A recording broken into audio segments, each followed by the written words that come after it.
supervisora comercial do IPOG Natal, no Rio Grande do Norte, tá? Vou estar aqui junto com a professora Angélica, o professor Flávio, acompanhando a palestra, certo? Mas aqui hoje temos presentes profissionais, né, de todos os estados do Brasil, tá? Fazer aqui uma rápida apresentação. Para quem ainda não conhece o IPOG é uma instituição de ensino, de pós-graduação e graduação, que atua há 20 anos no mercado com cursos de pós-graduação, graduação e de aperfeiçoamento profissional em vários segmentos. Nós estamos presentes em todos os estados do Brasil e, neste momento, já temos mais de 60 mil alunos ativos e mais de 100 mil profissionais carregam a marca IPOG no seu currículo. E o nosso índice de satisfação de nossos alunos já chega a mais de 97% em todo o país. E hoje nós vamos ter aqui a palestra com o tema O Concreto no Mundo de Amanhã, que tem como apoio também o CREA Rio Grande do Norte, que é nosso parceiro aqui na unidade de Natal. E a nossa palestrante é a professora Angélica Cooper. Ela está aqui presente e vai estar nos direcionando para mais esse conhecimento.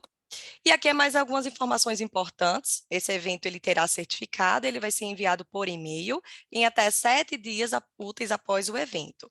Caso você tenha alguma dúvida, deseje fazer alguma pergunta, sugiro que você anote para que ao final do evento vocês possam estar fazendo essas perguntas para a professora. Vamos estar abrindo um espaço, né, para respondê-las, tá bom?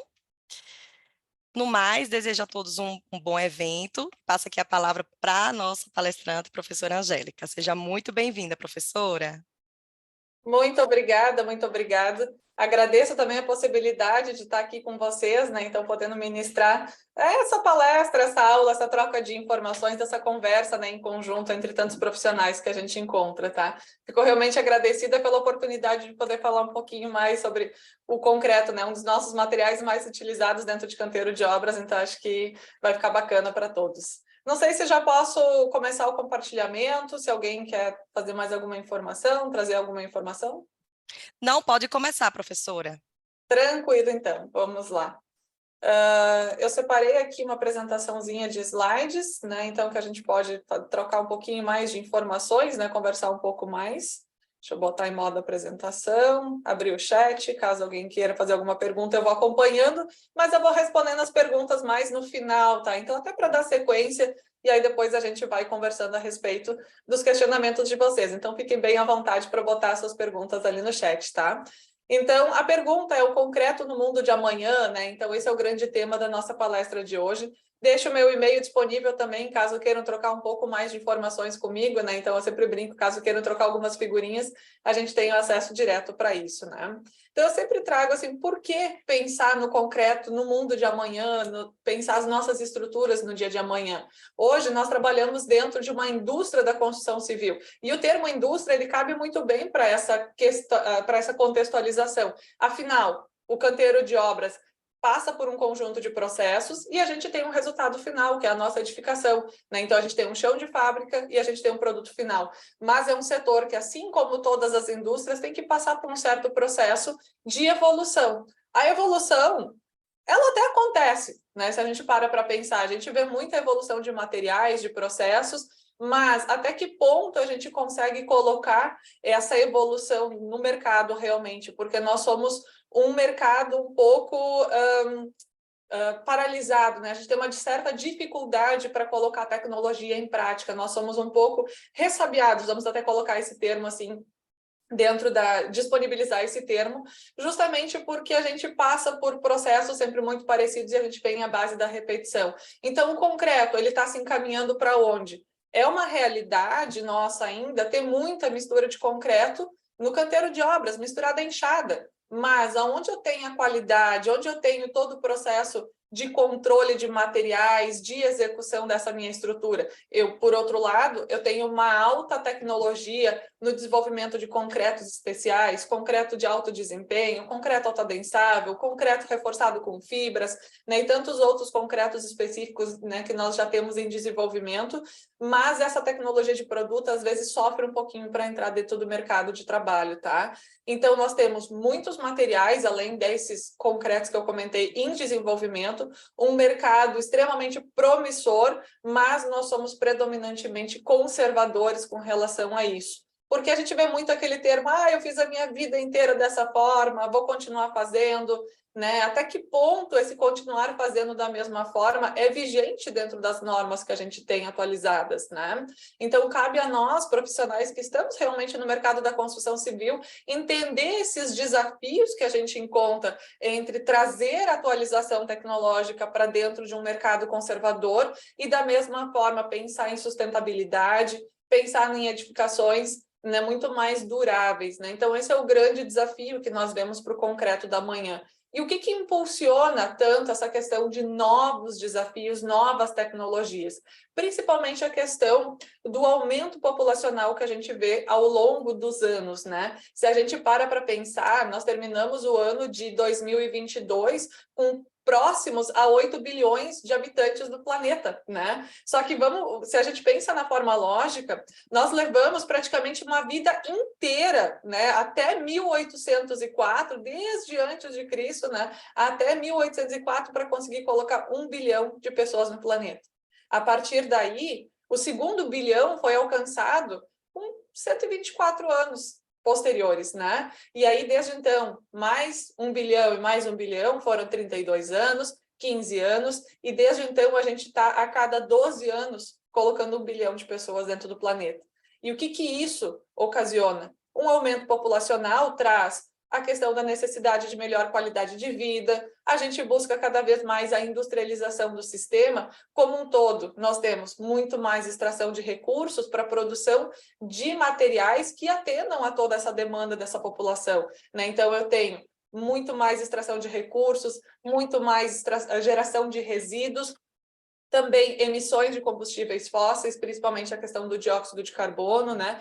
Muito mais poluição da água, degradação do solo e menor disponibilidade desses materiais para o futuro. Mas a gente tem que pensar em gerações futuras da mesma forma, né? E quando a gente pensa em utilização de recursos, por exemplo, pensando principalmente a nível nacional, hoje nós temos uma responsabilidade ou a questão de uso de em torno de 75% dos recursos naturais extraídos no Brasil. E isso faz com que dentro da construção civil a gente acabe gerando em torno de 80 toneladas de resíduo. Então, por um lado, a gente consome e, por outro lado, a gente também ainda está gerando resíduo que precisa precisa passar por um tratamento, precisa ser disposto de uma forma adequada de volta ao meio ambiente, né?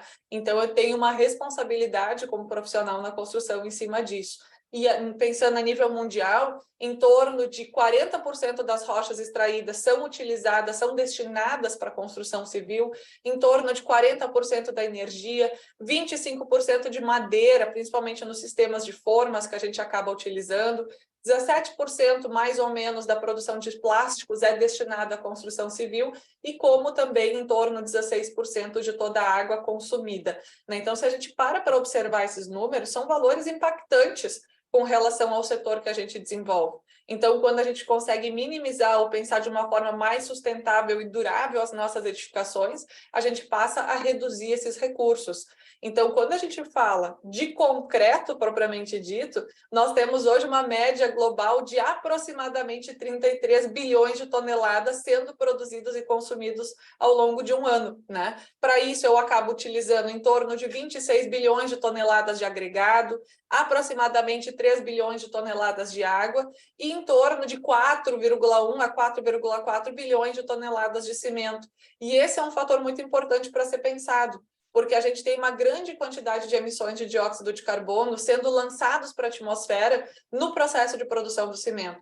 Calcinação, clinkerização, consumo de energia no processo de moagem, consumo de energia na questão da queima do forno, né? Então, nós temos uma responsabilidade da qual a gente tem que minimizar esses recursos, né? Então, a nível mundial, nós estávamos com uma taxa de em torno de 4,1 bilhões de toneladas de cimento sendo consumidos ali desde 2014, 2015, 2016, mais ou menos dentro dessa faixa. Os dados mais atuais mostram que a gente já está com um consumo de 4,4 bilhões de toneladas anual de consumo de produção e consumo de cimento.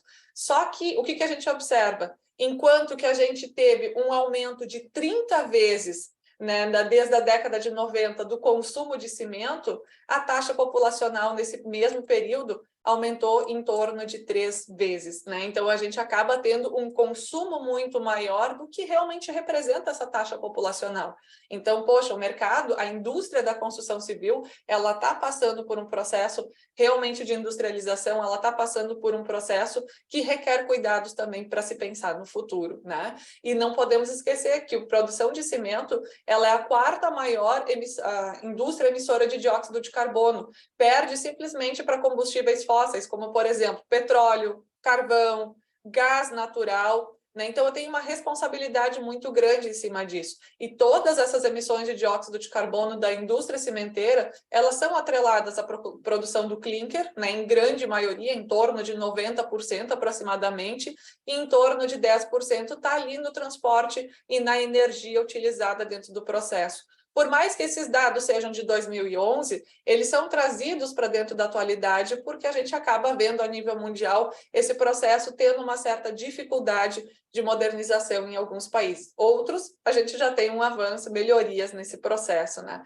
Então, com o aumento da população, eu acabo tendo um aumento do consumo de materiais, um aumento de atividades industriais, e isso acaba trazendo como consequência para nós um maior consumo energético, maiores níveis de poluição e uso de recursos naturais. E a atividade industrial, sim, ela requer uma necessidade de evolução industrial. Então, a gente tem que pensar que a nossa indústria ela está ali dentro e nós temos a nossa responsabilidade diante disso.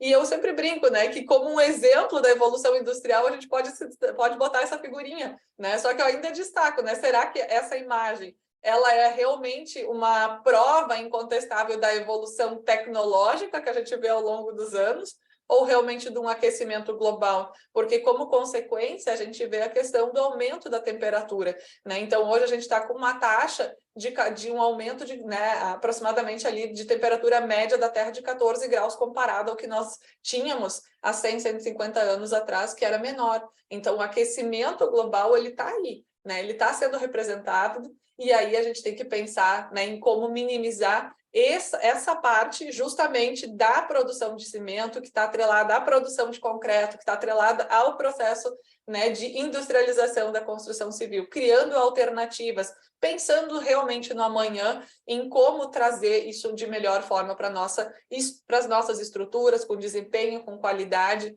e pensando na evolução e maior durabilidade. Então, a gente tem que trazer um rumo sustentável para dentro da nossa edificação. Só que a gente acaba vendo que quanto mais nós estamos industrializando os nossos sistemas, mais longe a gente tem ficado da sustentabilidade. Então, praticamente, a gente está correndo para longe da tecnologia associada à sustentabilidade. Embora o mercado da construção civil esteja até bem pensando em cima disso, mas comparado a outros setores, outras indústrias, por exemplo, a gente acaba vendo um pouco mais de dificuldade. É nós que devemos fazer essa diferença, né? E aí fica aquele questionamento. E agora, né? O que nós, na construção civil, o que a gente pode fazer para atender essas demandas e melhorar realmente a condição de vida da população sem agravar essa situação de emissões, uso de recursos naturais que a gente tem, né? Então, a gente não pode, basicamente, continuar fazendo o que a gente vinha fazendo desde sempre, né? E a gente tem que investir realmente pesado em novas tecnologias e realmente colocar isso à disposição do mercado, porque a gente vê muito avanço tecnológico dentro de laboratórios, dentro de pesquisas, mas no momento de trazer isso para dentro da realidade, para o nosso mercado, para o nosso campo de atuação, a gente acaba trazendo uma resistência pessoal, uma resistência do setor, porque eu não conheço, porque eu não fiz. Então, a gente tem que realmente explorar muito mais essa área.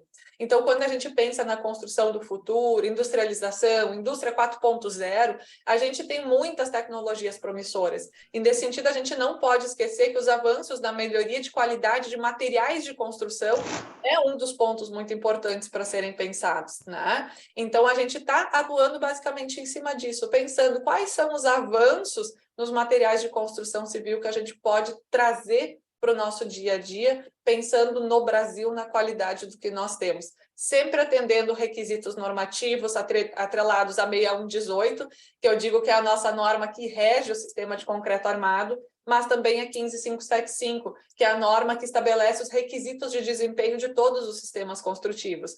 Ambas as normas trazem muito claro como requisito de qualidade, segurança e estabilidade durante toda a vida útil da minha edificação, pensando nas condições ambientais previstas na época em que o projeto foi desenvolvido. Então, nós temos uma responsabilidade diante da vida útil da edificação, que nada mais é do que comparar a durabilidade da minha edificação, né? Mas o que realmente é a durabilidade? Durabilidade é uma das características, é uma das propriedades do concreto, resistência e durabilidade da minha edificação. Mas como é que eu vou garantir segurança, estabilidade e aptidão?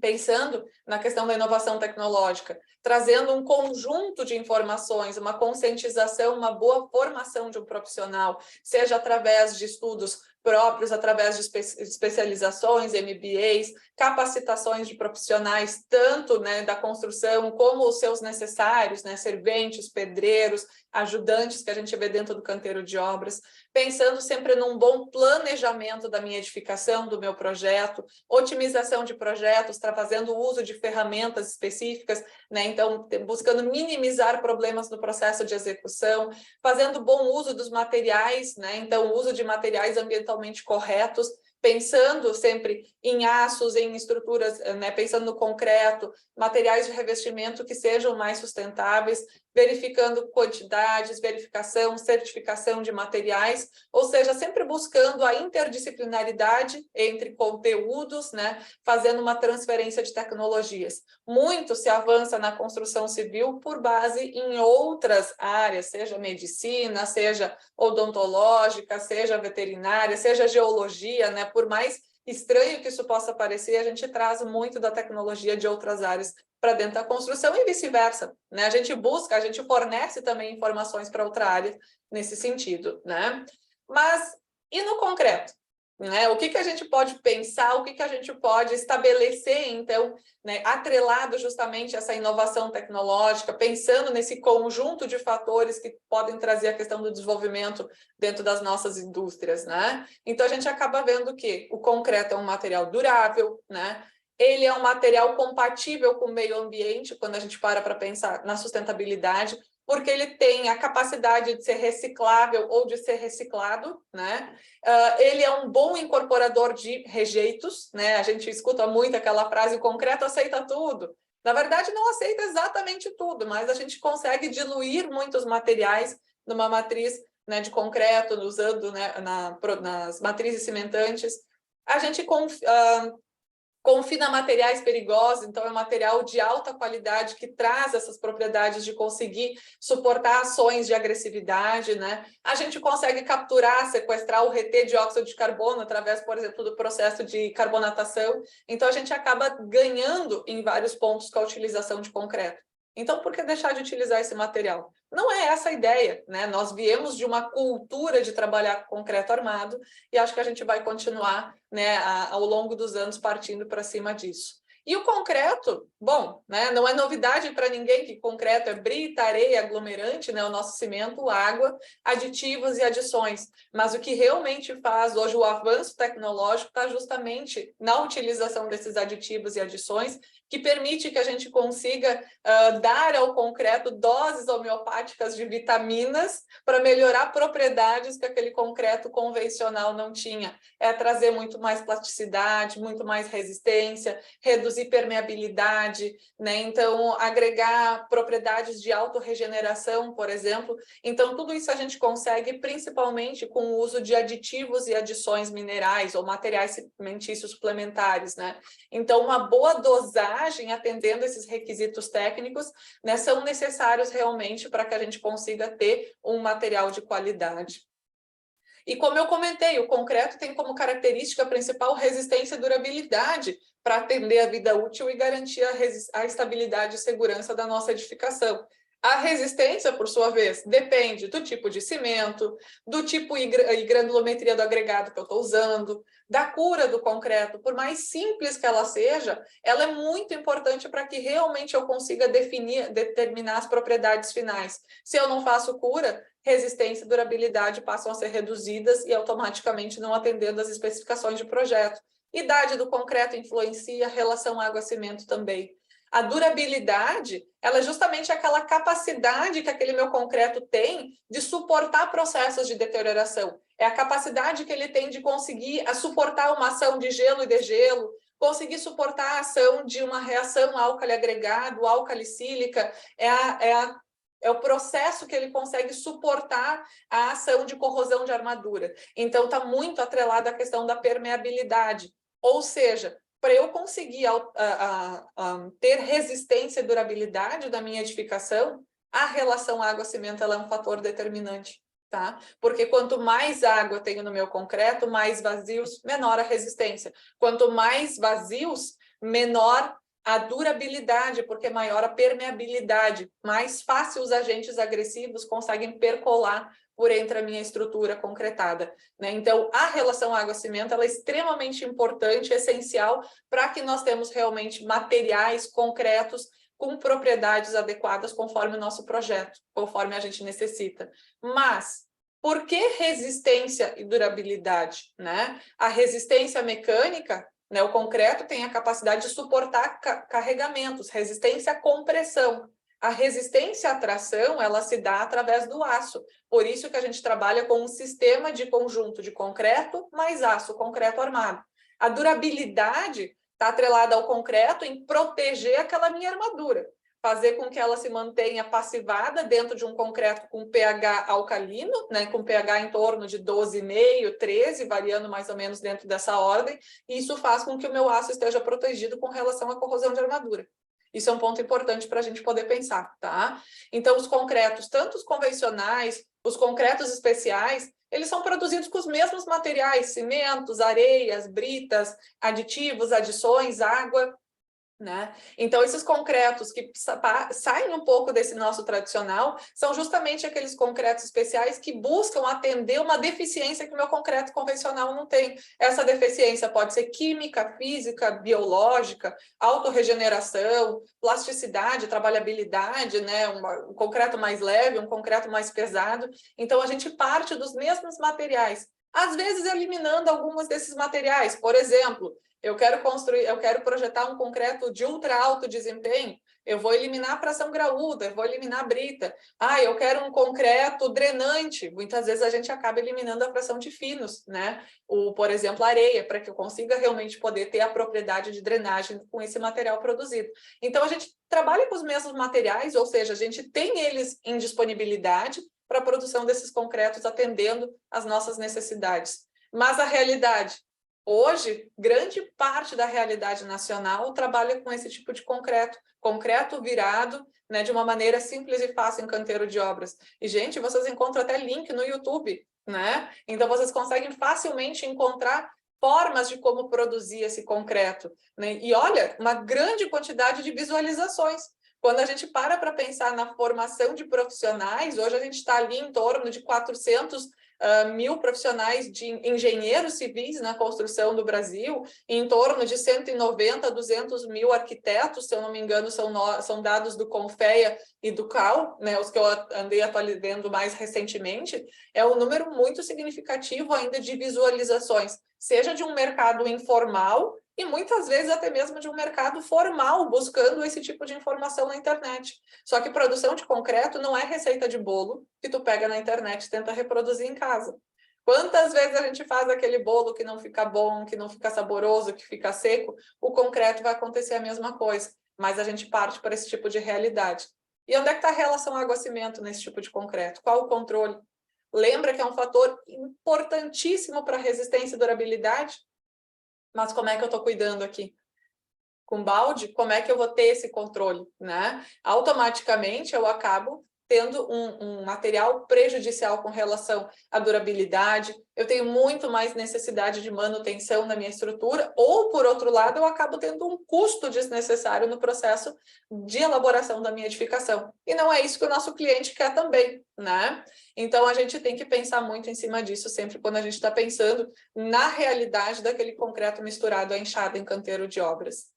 O avanço dos materiais está no desenvolvimento de, por exemplo, concretos de alto desempenho, que faz com que eu consiga reduzir muitas vezes a seção das minhas estruturas, remover pilares, remover vigas de dentro da minha edificação, fazendo com que eu tenha um aumento da área útil, economia de material, economia de tempo de execução e também uma redução de custos, dependendo do tipo de projeto que eu acabo tendo. E nunca se pode esquecer, né? Cada projeto é um projeto. Então, não quer dizer que todos os projetos vão ter realmente benefícios na utilização desses concretos especiais. Depende realmente da necessidade que a gente quer, tá? Então, o aumento de área útil, a economia de material, acaba sendo vantagens atreladas a esse concreto de alto desempenho, que tem alta resistência, alta durabilidade.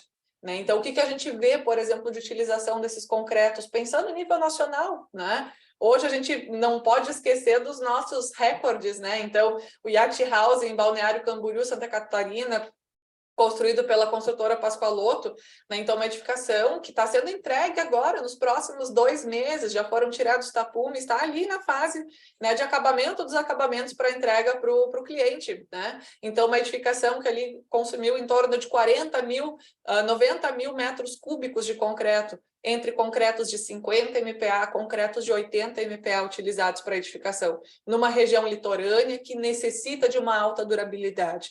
Olha o tamanho da edificação, né? Uma torre ali com 2 torres com 81 pavimentos, né? Então com 254 metros de altura.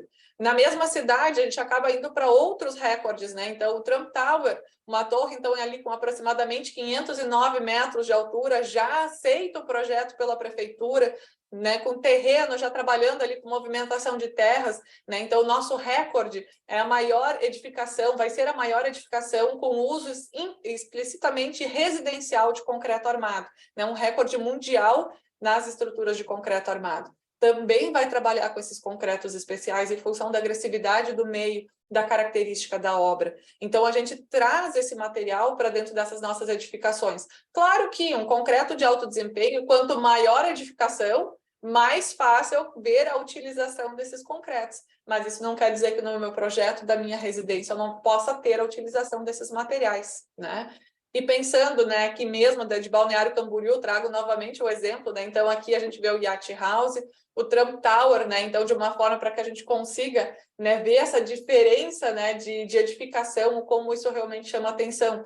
Hoje, até o próprio Yacht House ele ficou um pouquinho para trás, né? Porque agora, em 17 de dezembro, foi inaugurado o One Tower, né? O 32º prédio mais alto de concreto armado do mundo. Ele acaba sendo um pouquinho mais alto que Yacht House por causa dessa torre, essa ponta que a gente tem ali, né, na superfície, que acaba ficando um pouquinho mais alto que a edificação que é dada, né? Como o Yacht House é uma das mais altas, né, da América Latina, inclusive. E aqui, então, a gente vê a questão de utilização. Será que vale a pena? Muitas vezes, trabalhando com a utilização desses concretos de alto desempenho, eu posso trazer para a minha edificação não só uma redução do impacto ambiental, porque eu reduzo, por exemplo, mão de obra, reduzo matéria-prima não renovável, reduzo o consumo de aço da minha edificação, deixa a minha estrutura mais leve, né? Então, isso traz um impacto ambiental menor, uma pegada de carbono menor para o processo de formação da minha edificação. Pode trazer um custo mais interessante quando comparado aos concretos convencionais, por reduzir a quantidade de material sendo utilizado, trazer um melhor desempenho, fazer com que eu tenha um melhor índice, ou seja, um melhor consumo de cimento, que me renda mais resistência mecânica por metro cúbico. Então, trabalhar com esses concretos, eles podem trazer essas características positivas, pensando na sustentabilidade da minha edificação e mantendo recursos naturais para gerações futuras, né? É um concreto do futuro? Não vejo, né? Eu já vejo como um concreto do passado, um concreto totalmente da atualidade. Petronas Tower, 25 anos, né? Obras já entregue, trabalhando com concretos de alto desempenho. Outro exemplo, né? O nosso famoso Burj Khalifa, né? Então, uma obra que já foi entregue há 14 anos, né? Então, com estrutura de concreto armado, é o nosso recorde hoje mundial, né? Pronto em estrutura de concreto, trabalhando ali já nas estacas, né? Concreto 60 MPa, fundações com concretos de 50 e toda a superestrutura trabalhando com concretos de 80 MPa. Né? Aqui, pensando no Brasil, né, o Centro Empresarial Nações Unidas em São Paulo, mais de 25 anos de obra entregue, já trabalhando com concretos de 50 MPa, ou seja, concretos que estão se aproximando desse concreto de alto desempenho.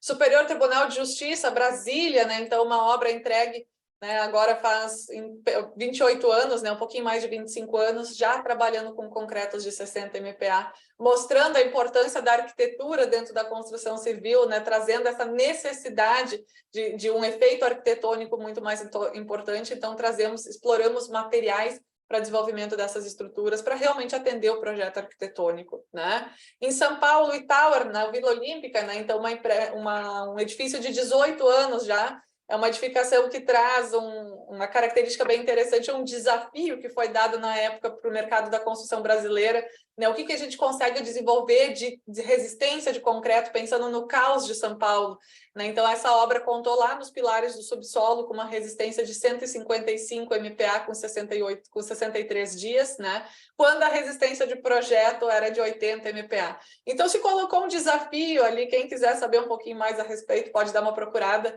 né, com relação à construção do e-Tower, né? Então, tem um pouquinho da técnica 83, se eu não me engano, falando um pouquinho da construção, tem lives gravadas falando um pouquinho de concretos especiais, abordando a execução dessa obra também. Então, a gente já vê a utilização desse tipo de material. Não é um concreto do futuro, é um concreto do passado, é um concreto da atualidade. Pensando em sustentabilidade, pensando em desempenho, Brasil, nós estamos pensando nesses processos no sistema da construção civil. Outro exemplo são os concretos autoadensáveis, é uma linha de concretos que a gente pensa, são concretos do futuro, são concretos que têm alta trabalhabilidade, habilidade de vencer obstáculos, né? Minhas armaduras, os meus conduítes que eu tenho instalados nas minhas estruturas, né? Então, e essa resistência à segregação. Então, eu consigo preencher uma forma de concreto de uma forma uniforme sem que eu tenha necessidade de adensamento, reduzindo ruídos dentro do canteiro de obras, reduzindo mão de obra, o que reduz também a incidência de acidente de trabalho. Então, eu acabo tendo melhor acabamento das minhas peças concretadas, reduz nichos de concretagem, reduz pós-trabalho, né? Então, retrabalho dentro da minha edificação. Também são vantagens atreladas à questão da utilização do concreto de alto adensável. Muito bem visto hoje para a indústria de pré-moldados, pré-fabricados, artefatos cimentícios, principalmente pensando em redução de consumo de cimento, redução de custo, né, dos materiais. Mas a gente vê o quê? O preço do metro cúbico sendo um pouco mais caro. Mas então isso vai ficar mais caro na minha edificação. Nem sempre. A gente tem que analisar o comportamento, o desempenho dos nossos traços dentro daqueles elementos que a gente está edificando. Mesmo tem que ser pensado com concreto de alto desempenho, mesmo deve ser pensado com qualquer outro concreto especial. Não é o preço do metro cúbico que vai me trazer essa diferença. Então, aqui eu trago um exemplo, né, de dois concretos, um convencional e um concreto de alto adensável, para uma indústria de pré-moldados, mostrando uma eficiência de 50% de aumento de resistência nesses concretos especiais, nesse concreto para a indústria de pré-moldados, o que traz como vantagem a questão de poder remover as minhas formas com antecedência, poder fazer o içamento da minha peça com antecedência, fazer o transporte para o cliente, como resultado lá de 28 dias, a resistência final, um aumento de 40%.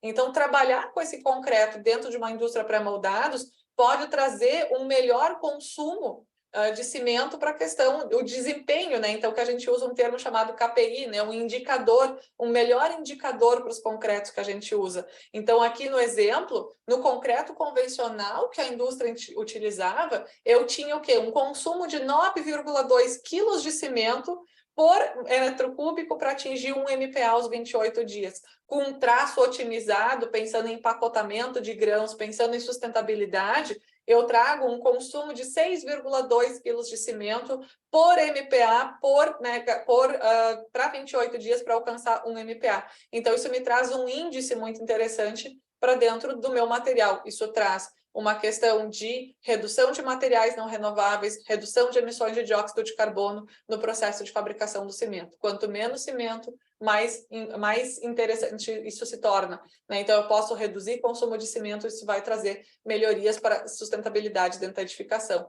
É um concreto do futuro. Não vejo sendo um concreto do futuro, é um concreto que já é usado dentro da indústria de pré-moldados, dentro do sistema de construção de lajes, de vigas, de pilares, né? Então, a gente vê vários elementos construtivos sendo utilizados. Aqui a execução, então, de uma viga pré-moldada, de uma indústria de Santa Catarina, mostrando a agilidade também do processo de execução, mostrando também a questão da redução da mão de obra. Poxa, eu tenho 2 funcionários por processo de execução, tenho uma redução de ruídos, por mais que eu tenha tirado o som, né, para não atrapalhar a questão da fala, mas a gente consegue ver que é um material que traz uma minimização de ruídos dentro do canteiro de obras, que tem que ser pensado, né, no momento que eu estou pensando na minha edificação, dependendo do local que eu estou colocando a minha obra, né? Então, uma facilidade, uma agilidade do processo, trazendo muito mais qualidade no acabamento das minhas peças finais, né? Então, vocês podem ver muito fácil, muito rápido o processo de execução, né? Então, também muitas vezes traz muito mais praticidade para minha obra, traz muito mais resistência, menor tempo de execução e economia de mão de obra e economia de materiais, né? Outro exemplo, concreto reforçado com fibras, é um concreto que está bem dentro da atualidade, né? O que seria uma fibra dentro de uma estrutura de concreto armado? Ela tem a responsabilidade de controlar a abertura da minha fissura, né? Então, ela acaba atuando como uma ponte de tensões, impedindo o aumento da minha fissura e também minimizando a formação delas, né? Então, eu acabo reduzindo o tamanho da minha fissura e atuando com a fibra, né? Então, nessa ponte de tensões, né? Fazendo a transferência de tensões entre os elementos que eu tenho. Então, com isso, eu tenho um aumento da capacidade de absorção de energia do concreto, reduzindo a fragilidade daquele material. Ou seja, eu tenho hoje no mercado um material que tem excelente resistência à compressão, mas a partir do momento que o concreto chega no seu carregamento máximo, ele simplesmente fissura, perde suas propriedades. E aí eu não consigo aproveitar esse material após rompimento. Agora, quando eu trabalho com um material que eu acabo, né, um concreto que é frágil, e eu acabo incorporando fibras nesse material, eu trago um comportamento pós-fissuração, ou seja, eu trago uma ductibilidade para dentro desse material, fazendo com que o meu concreto que saia de um estágio frágil e passe a trabalhar num comportamento pseudodúctil, onde eu consigo acompanhar uma deformação por um determinado período, né, até que eu tenha seu rompimento total, a sua perda total de propriedades, né? Fibras podem ser de diferentes tipos, elas podem ser plásticas, né, as fibras poliméricas que a gente chama, polipropileno, PVA e tantos outros tipos, podem ser fibras de vidro álcali resistente, podem ser fibras, né, metálicas também utilizadas, todas elas, quando dosadas de uma forma adequada, né, com finalidade estrutural, garantem resistência à fissuração, tenacidade, a resistência residual, né, que a gente usa hoje os termos, resistência à tração, fadiga, resistência ao impacto. Mas, realmente, né, eu só consigo ter essas propriedades se o tipo de fibra é adequado e também a matriz cimentícia é adequada. Eu sempre brinco, né, quando eu falo de concreto reforçado com fibra. Não adianta eu pegar uma vassoura velha que eu tenho em casa, cortar as cerdas e querer colocar no concreto e dizer que aquilo é fibra, né? Então, eu tenho uma caracterização específica desse material para ser considerado fibra e eu tenho que também ter uma matriz de concreto com qualidade e compatível com a utilização de fibras, porque trabalhar com fibras no concreto, eu acabo mudando a reologia do traço, eu tenho que fazer ajuste de relação água-cimento, ajuste de teor de argamassa, eu preciso fazer ajuste com aditivos, então eu preciso preparar esse concreto com antecedência para que eu tenha uma boa utilização. Hoje, pensando na concepção de uso, a gente acaba vendo que em torno de 60% a 70% da utilização de fibras, elas vão para pisos e pavimentos rígidos, né? Então, estruturas que estão em contato direto com o solo. É onde realmente o mercado da construção civil mais absorve o uso de fibras. E quando a gente pensa, trazendo uma realidade mais da região sul do país, que é onde eu tenho um pouco mais de familiaridade, em torno de 90% dos pisos industriais já são executados hoje com adição de fibras, em substituição à armadura, né? Isso por facilidade de processo de execução, redução de mão de obra, redução do tempo de execução. Então, acaba que as empresas que executam as atividades de piso acabam, né, partindo muito mais para dentro dessa linha. Então, onde eu acabo vendo hoje muito o uso de fibras? Pisos industriais é o que realmente lidera o mercado nacional, paredes de concreto, buscando reduzir aquela retração e fissuração no estado fresco, não mais trabalhando com uma finalidade estrutural, mas trabalhando mais com uma finalidade de conter tensões, né, principalmente em regiões mais quentes do Brasil. Concreto aparente, trabalhando da mesma forma, sem que eu tenha a necessidade de fazer reparos naquela minha edificação aparente, né? Então, porque qualquer reparo numa parede de concreto, ela acaba sendo uma cicatriz, né? Ou uma maquiagem que eu acabo dando na minha estrutura. Isso acaba sendo esteticamente prejudicial.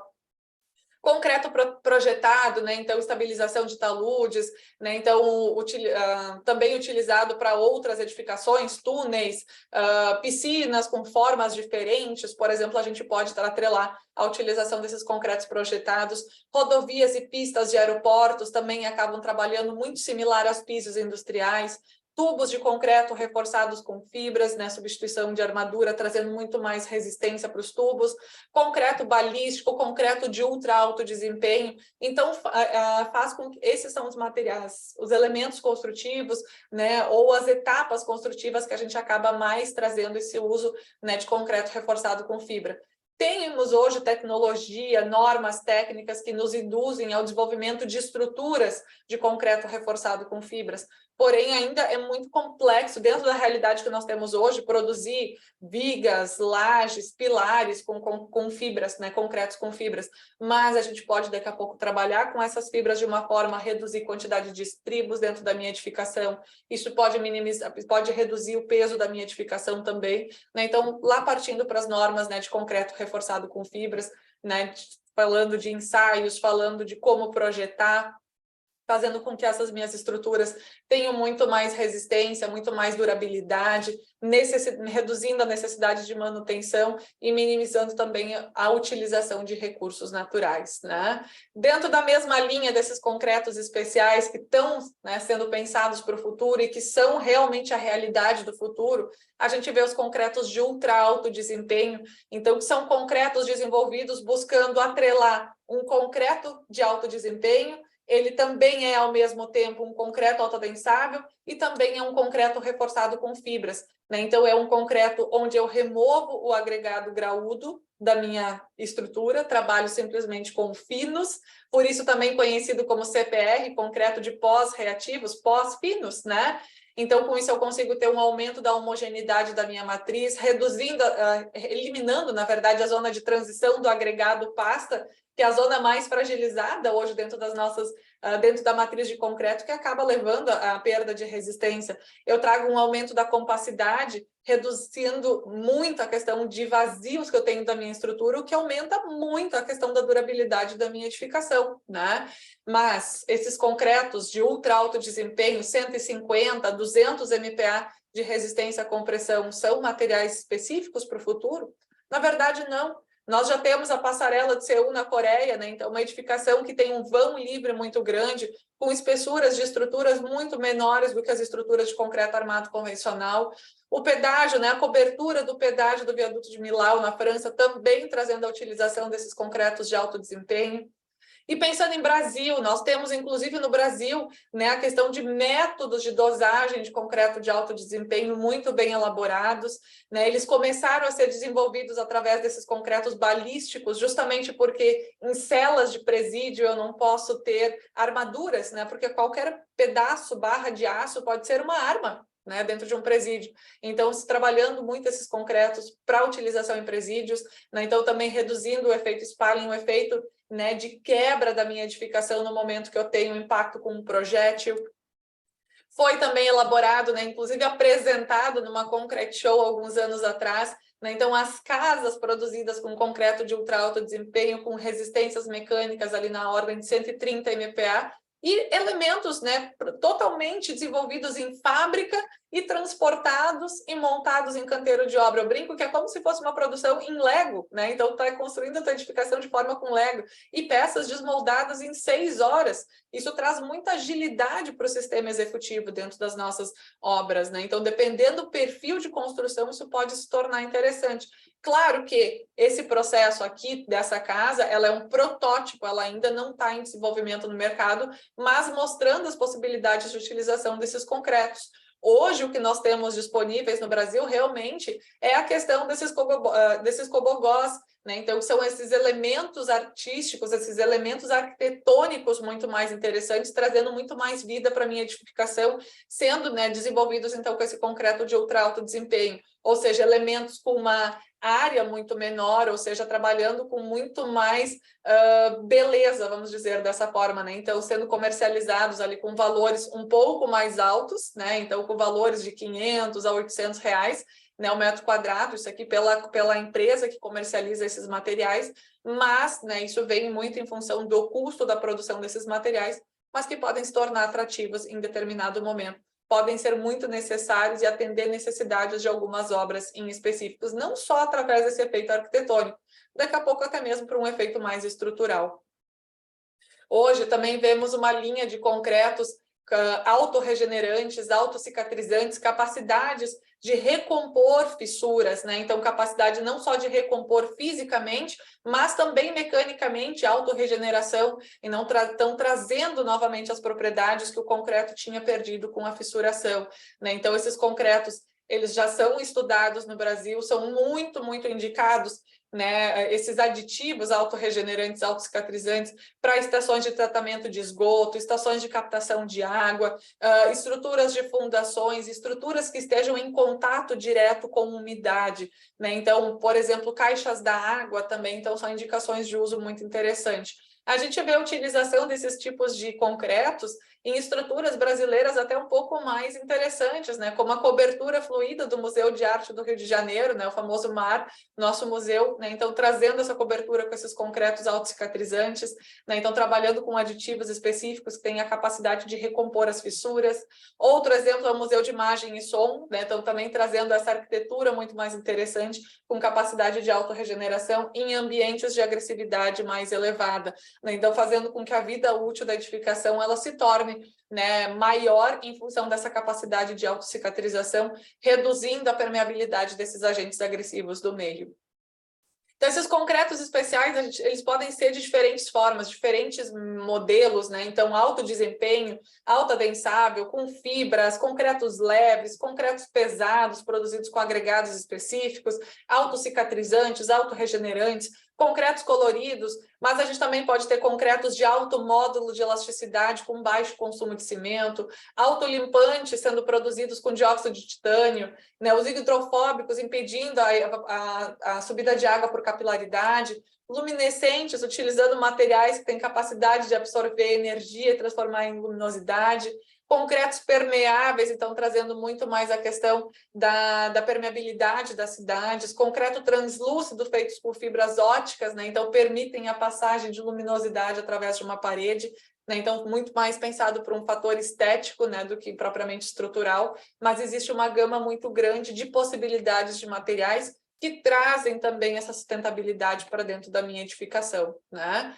E uma linha um pouco diferente, pensando de uma forma, saindo desse processo de produção de concretos de cimento Portland, são os cimentos especiais, né? Então a gente vê uma gama muito grande dessas linhas de pesquisa, cimentos à base de fosfatos, cimentos à base de carbonatos, à base de dióxido de carbono, ou também os cimentos alcaliativados, os cimentos, né, geopolímeros também chamados, que são linhas de cimento que são produzidas diferentes do próprio cimento Portland, que buscam como matéria-prima, não o calcário, mas que buscam como matéria-prima materiais que sejam ricos, né, em sílica e alumina, cinza volante, silicativa, escória de alto forno, metacaolin, que são argilas calcinadas, são materiais muito tradicionais, né, aluminosilicatos, de baixo teor de cálcio, de alto teor de cálcio, ou até mesmo a gente acaba vendo esses cimentos sendo misturados com o próprio cimento Portland,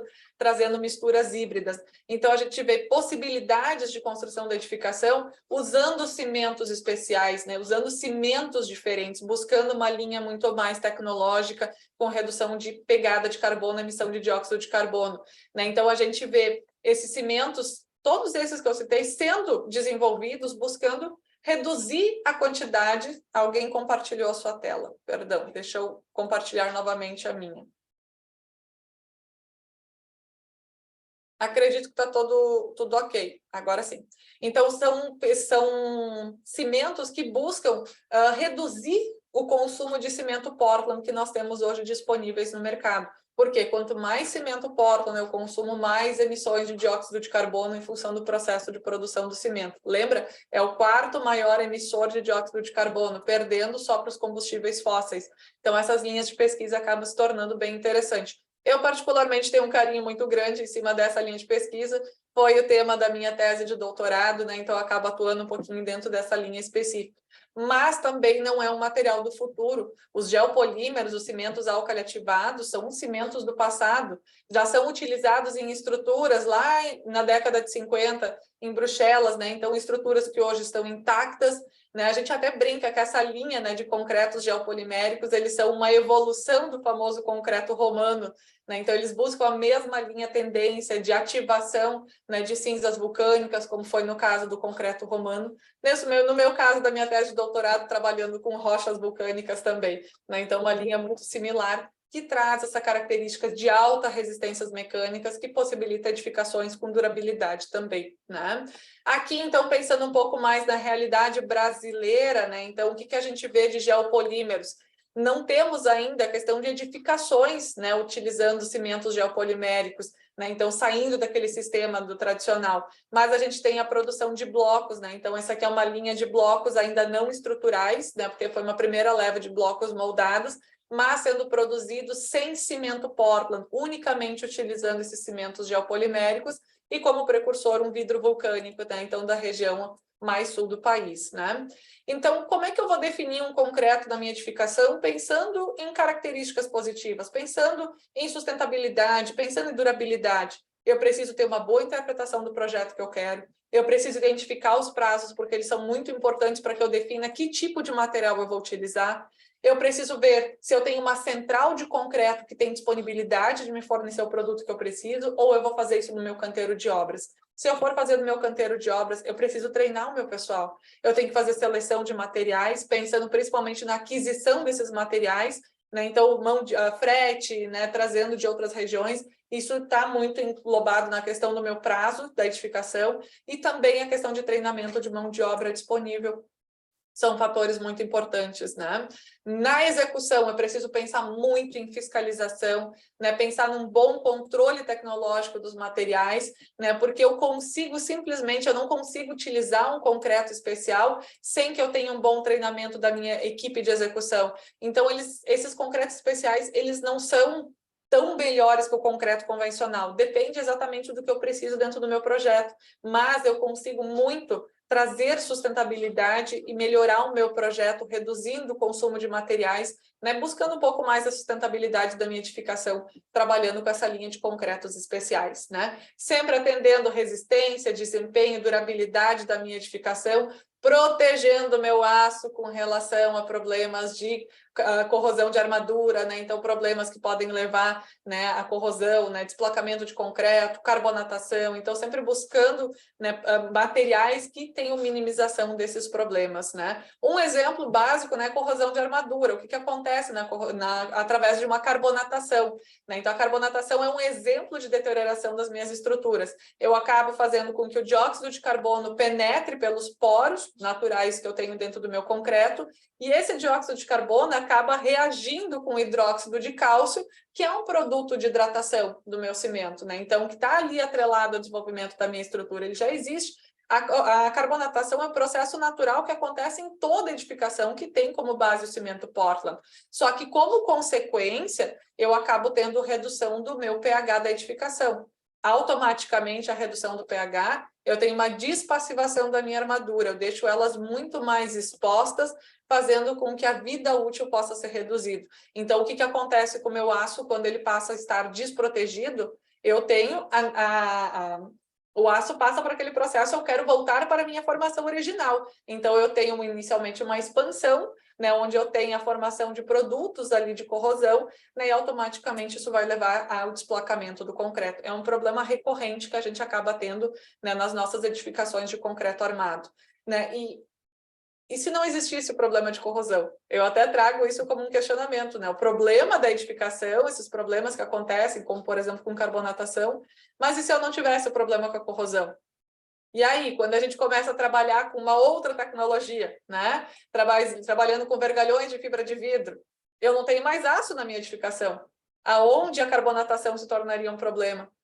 Aonde esse processo, né, de absorção de dióxido de carbono, né? Então, aquele que a gente tanto conhece, carbonatação, é um problema sério da minha edificação.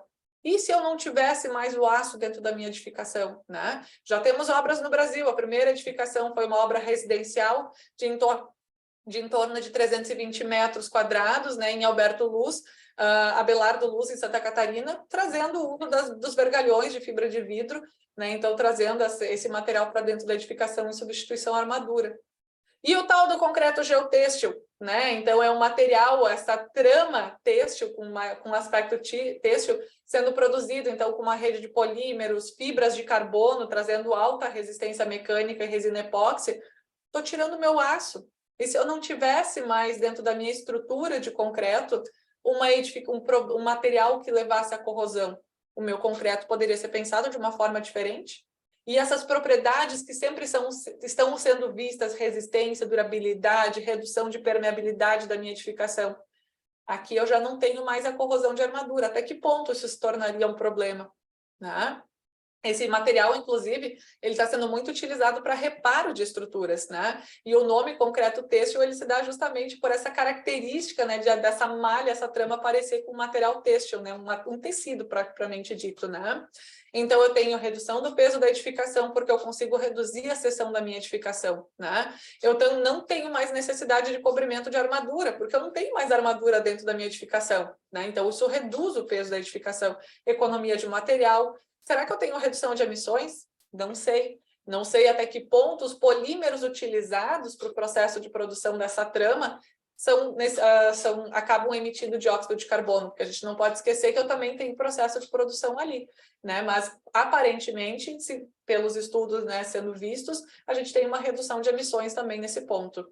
E o tal do concreto flexível, né? Então, concretos aqui têm alta capacidade de deformação, né? Então, ele tem capacidades de estiramento de em torno de 3%. Então, tem uma estrutura de 100 metros, eu consigo fazer com que ela tenha um comprimento, né? Ela consiga se estirar até 103 metros, sem que eu tenha a deformação. É um concreto sendo produzido, então, com fibras sintéticas, trabalhando com menor energia e menor emissões, né, por aumentar muito o uso de adições dentro da matriz, né, para conseguir essas propriedades. E esse é um material muito interessante, porque quando esse concreto ele volta para o seu estado natural, a água e o dióxido de carbono absorvido, eles acabam regenerando as propriedades dos concretos naturais, né, a propriedade original daquele meu concreto. Então, isso faz com que eu tenha, basicamente, uma cicatrização daquelas fissuras geradas no processo que eu estou estirando a minha matriz cimentante. Também estou eliminando a armadura. Quais as possibilidades de projeto que eu tenho pensando nesses materiais diferentes? E ainda, quem nunca ouviu falar, ou quem já ouviu falar do concreto que sequestra dióxido de carbono? Né? Poxa, um dos grandes problemas da indústria da construção civil principalmente pensando na questão do concreto, é a emissão de dióxido de carbono do processo de produção do cimento. É a grande quantidade de emissões de dióxido de carbono sendo emitidos para a atmosfera. Claro que sempre a melhor finalidade é reduzir emissões de dióxido de carbono. E se eu tivesse um concreto que capturasse esse carbono que está sendo emitido, né? Então, o que que acontece? A gente pode pensar nossas edificações buscando essa captura, né? Trazendo como uma medida compensatória da edificação. Lembra que eu comentei da carbonatação agora há pouco, que eu acabo consumindo dióxido de carbono, né? Então, o que que acaba acontecendo? Eu tenho um produto de hidratação do cimento que apresenta essa capacidade de absorver justamente o dióxido de carbono. Então, isso é um fenômeno físico-químico que acontece dentro da minha edificação, né? Resultante das reações de, por exemplo, o próprio dióxido de carbono, CO2, né, sendo trabalhado, né, com os próprios produtos alcalinos, né, o hidróxido de cálcio, né, através do processo, gerando esse processo de carbonatação que eu tenho. Como um todo, o hidróxido de cálcio do meu cimento reage com o CO2, formando carbonato de cálcio, né, e água. Esse carbonato de cálcio é um material que tem uma excelência resistência mecânica, ele é rígido, né? Então, isso atribui mais resistência mecânica para a minha edificação também. Ele acaba se formando naquela porosidade da minha matriz, né? Mas o que que acontece como consequência? Eu tenho uma redução do pH da minha edificação. Isso é o problema de hoje, né? Então, com a redução do pH da minha edificação, eu acabo despassivando a armadura. Mas e se eu trabalhar com concretos flexíveis? Se eu trabalhar com concreto com fibras de vidro, né, com barras de fibra de vidro? Se eu trabalhar com concretos, né, geotêxteis, concretos têxteis? De que forma eu consigo trazer essa captura de carbono? Hoje, em torno de... tem dados que estimam que dentro da minha edificação convencional de concreto armado, que nós já temos, ao longo da sua vida útil, ela consegue reter, absorver, capturar em torno de 19% a 20% das emissões de dióxido de carbono emitidos no processo de fabricação do cimento usado para aquela edificação. Então, isso já é um processo natural existente, né? Então, nós temos uma redução das emissões de dióxido de carbono em função do próprio sequestro de carbono, né? Então, a gente acaba tendo esse consumo por esses materiais, então, transformando eles num carbonato de cálcio, né? Então, isso traz muitas propriedades, aumento de resistência mecânica da minha edificação também. Claro que quando eu tenho hidróxido de cálcio disponível de uma forma suficiente na minha edificação. Então, pensar em concretos do amanhã, pensar em edificações para o mundo de amanhã, eu tenho que pensar em pesquisas extremamente interessantes. Eu preciso pensar em projetos que acabam atrelando o uso desses materiais específicos. Então, eu tenho muitas possibilidades, né? Temas pouco explorados algumas vezes, o que traz para nós, né, profissionais da construção, muito mais vantagens de poder nos destacar no mercado, mas a desvantagem está atrelada à questão de pouco conhecimento acumulado. Nós seremos os geradores, né, de conhecimento. Mas, ao mesmo tempo, nós, da construção civil, a gente está num processo de expansão gigantesco, violento. Nós sabemos que o mercado está em constante evolução e é muito importante que nós tenhamos que acompanhar essa evolução de uma forma expressiva para que realmente a gente consiga atender o melhor desempenho das nossas estruturas. Os materiais, eles estão em evolução pensando na edificação do amanhã, pensando no projeto de amanhã. Mas a gente tem que acompanhar aquilo ali, senão a gente vai acabar, né, usando os materiais de uma forma inadequada e acabar prejudicando muito mais. E sempre pensando em sustentabilidade das nossas edificações. Então, a gente precisa sempre estar atualizado com relação ao que o mercado nos proporciona. Então, vendo as novas possibilidades de projetos, utilizando softwares muito mais interessantes que tragam como resultado final aquela resistência e durabilidade que a gente quer. Tá? Acho que essas são as palavras que eu trago para pensando no concreto no mundo de amanhã. Nós temos muitas possibilidades, né? Mas também precisando de muitos profissionais que estejam dispostos a realmente trabalhar com esse material, saindo daquela visão de eu fiz a minha vida inteira da mesma forma e eu preciso pensar num mundo melhor, eu preciso pensar em redução de emissões, alguma forma mais interessante de trabalhar na parte da sustentabilidade e também com a minimização de recursos naturais, para que as nossas gerações futuras realmente tenham, né, materiais disponíveis para trabalho e sempre atendendo a demanda dos 8 bilhões de pessoas que nós temos no planeta Terra, tá? Agora, então, deixo disponível para perguntas, comentários. Eu vejo que temos várias perguntas aqui no chat já. Isso, professor, o pessoal mandou algumas perguntas. Você tem como ver? Sim, sim, vamos ver. Deixa eu Tá. acompanhando aqui. Eu vi que algumas perguntas já foram feitas durante a palestra, né? Alguma palestra ou questionamentos, né? O Isso. Richard coloca o pH do concreto que fica imerso no oceano muda. a gente tem que sempre pensar num pH elevado, né? Então, depende do processo de produção dos materiais que eu uso. Isso é o que mais influencia da questão do pH, não a questão do meio externo, né? Mas pensando em oceano, a gente sempre precisa pensar num material com menor permeabilidade, né? Esse é o principal ponto que a gente tem que pensar, né, para a proteção do aço. Então, quanto menos permeável, menos agentes agressivos, água ou, né, a gente pode ter permeando por dentro da minha estrutura. É isso que vai garantir a proteção do aço. A Delza coloca, e diante disso tudo, ainda tinha um deputado federal aí que estava buscando acabar com a obrigatoriedade do diploma da engenharia e de outras profissões, né? Exatamente, né? Mas acredito, pelo que eu andei vendo, isso aí ficou arquivado, né? Porque é quase que um absurdo, né? Tanto os arquitetos, engenheiros, né, psicólogos e tantas outras profissões aí que estavam, né, sendo discutidas, né, para não termos mais obrigatoriedade de título, né? O Richard pergunta que tipo de fibras são essas. Richard, eu vi a tua pergunta ali enquanto que eu falava, né? Nós temos fibras com funções estruturais e não estruturais. Então, quando a gente trabalha com fibras de função estrutural, elas são geralmente macrofibras, né? Onde a gente tem uma relação diâmetro e comprimento que representa a função estrutural. Então, essas estruturais que acabam trazendo resistência à fadiga, né? Resistência à tração, trazendo melhor tenacidade para as minhas estruturas. As fibras não estruturais, elas atribuem muito mais aquela resistência da minha edificação no momento em que o concreto está do estado fresco para o endurecido, reduzindo fissuração por tensões, né, de dilatação do concreto, variação térmica, então podem estar contribuindo nesse sentido, tá? Então, fibras estruturais que abordam aquelas características abordadas ali na apresentação. Polipropileno, aí, Ayrton, tem que ser visto se as fibras de polipropileno são estruturais ou não. A gente tem nos dois tipos, tá? Então, sempre precisa ver a questão da informação dentro do catálogo, né? Então, com a finalidade de uso específica delas e projetar a estrutura de concreto armado pensando nas normas vigentes. Eu vou falhar porque eu não me lembro agora de cor o número da norma, mas nós temos uma norma brasileira, né, que fala especificamente de elaboração de projeto de estruturas de concreto reforçado com fibras. Simplesmente concreto reforçado para concreto para túneis não é abordado por essa norma, tá? Todas as outras edificações a gente consegue trabalhar, né, projetando através dela. Quanto ao concreto imerso no oceano, mar, algum tratamento específico para proteção do aço? Richard, é o que eu comentei agora há pouco, né? A questão de trabalhar com materiais que busquem minimizar a percolação de água, é mais em cima desse meio que a gente trabalha. Muito uso de aditivos cristalizantes, autocicatrizantes, autorregenerantes também são uma linha de pesquisa bem interessante nesse sentido.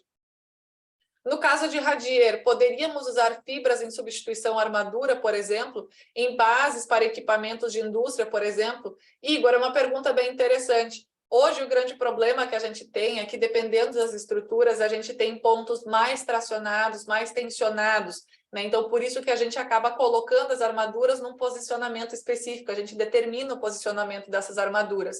Para eu conseguir fazer uma edificação de concreto reforçado com fibra, eu preciso trabalhar com taxas de armadura que supram essa necessidade do projeto. O que, como consequência, traz um consumo muito alto de fibras, tá? Então, acho que o grande problema hoje não é o projeto, é a execução. A gente não tem hoje como executar os concretos com essas taxas tão elevadas de fibra. Pode ser que daqui a uns 8, 10 anos, isso que eu esteja falando caia em desuso, né? Porque a gente vem evoluindo muito dentro desse processo, mas acho que a grande dificuldade está ali. Eu não digo substituir 100% das armaduras dentro dessa de radier ou, né, outros elementos construtivos, mas uma parcela pode ser reduzida, assim, trabalhando com esses concretos com função estrutural. Não 100% ainda esse tipo de elemento que tu está trazendo, tá? Creio que aí percaria força de estrutura, o aço seria mais aconselhado. Foi o que Richard acabou de colocar, né, dentro dessa discussão que eu venho colocando. Maxwilla coloca, existe material que faz durar bem mais as ferragens, evitando a corrosão, chamados arcão. Sim, é um protetor, né, que a gente coloca, uma proteção que a gente passa na armadura. Não daria certo passar esse produto antes de concretar? E o custo? Acho que o principal ponto, né, a ser discutido aqui é o custo da minha edificação. Né? O próprio concreto ele tem essa finalidade, em função do pH, ele já assume essa função. Né? Então, eu estou colocando um custo a mais dentro da minha edificação que nem sempre é atribuído por parte do cliente. Né? Arquivado também porque não foi reeleita? Ah, sim, tá, estamos falando ali do processo. Ficou 2 vezes a pergunta, achei que não tinha fixado, ficou certinho. E aí, gente, mais alguma pergunta, algum comentário? Vocês já viram que eu gosto de falar e falo rapidinho, né? Mas dentro das perguntas, são perguntas interessantes, a gente fica aqui para discussão. Caso temos mais alguma pergunta. Quais os materiais descritos a senhora acha que tenha mais potencialidade de substituição do cimento? Cássia, olha, existem linhas de pesquisa para todos os lados, né? Eu acho que depende um pouco de como o mercado vai aceitar isso. Eu vejo regiões pensando muito mais na utilização dessas barras poliméricas, nessas barras de fibra de vidro que eu comentei.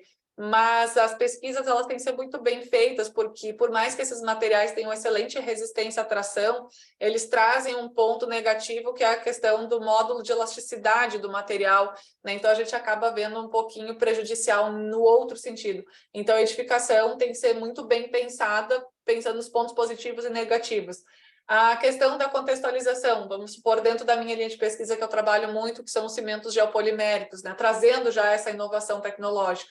Eu acho que a grande dificuldade é, no primeiro momento, fazer com que o usuário entenda o potencial de utilização. Nós temos um mercado muito preconceituoso ainda aos materiais diferentes, né? Ah, porque eu não conheço esse material, eu não quero utilizar, eu quero trabalhar com o tijolo cerâmico, eu quero trabalhar com um bloco de concreto convencional, então esse material eu não conheço, então eu acho que falta um pouco de conhecimento por parte do usuário final, e isso faz com que a gente tenha uma aceitação um pouco mais complexa.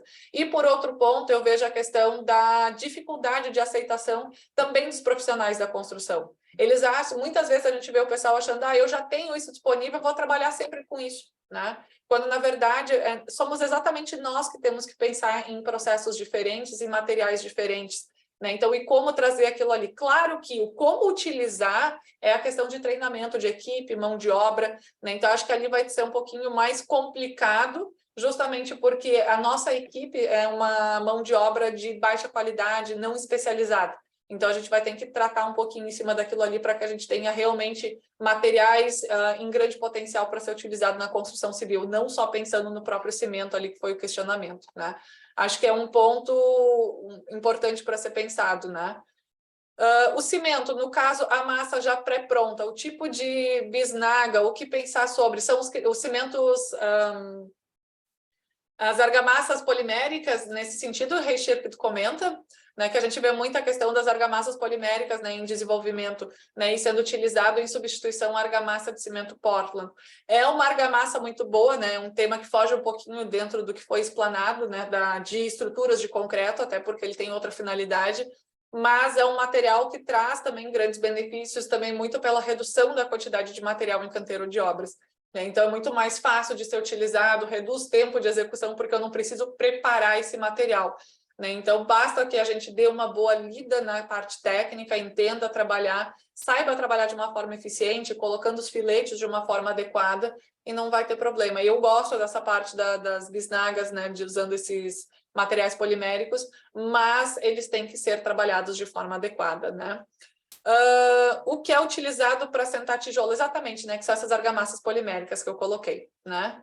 Queremos bis, poderemos ter bis, sim, quem sabe, né? Então também teremos possibilidades, né? Daqui a pouco de nos encontrarmos presencialmente, então através dos módulos, né? Através de outras palestras disponíveis.